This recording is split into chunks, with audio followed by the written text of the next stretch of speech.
kapandroso ansetosika I Dominika lehilahy sara sitrapoe sady simba miambo I Dominika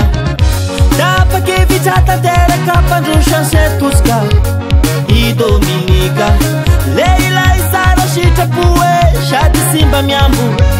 I Dominika sy manavakavaka sy miavona dia manaza olobe indrindra ny ampanjaka manome hasina ny fomban-drazana Dominika mila nao ny tanàna Dominika magnategna nao sy tosika Dominika ny safidy na efa vita Dominika fandrasam-bato sisa Dominika anao ny tondra nisy tosika ilay maherinay io zalahy e mila rombo mila tosika mila fanapena mila tolo-tanana maro be ny raha vita efa hita misongadina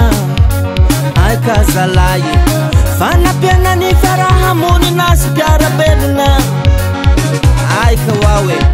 maro be ny raha vita efa hita misongadina Dominika fanapiana ny fiarahamonina sy mpiara-belona I Dominika andrano maresaka sy be tampona efa nagnamboarana oraha sara za madinika sy ny hôpitaly efa nomena fagnampiana aby zany oro Dominika magnategna nao sy tosika Dominika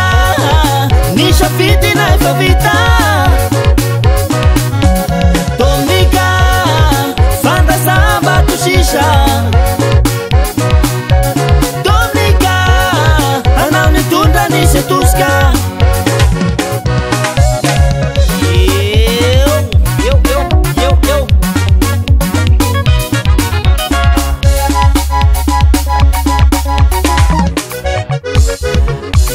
vahiny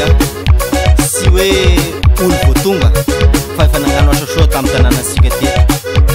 efa namasy vola fitaovana ho an'ny tanora ho an'ny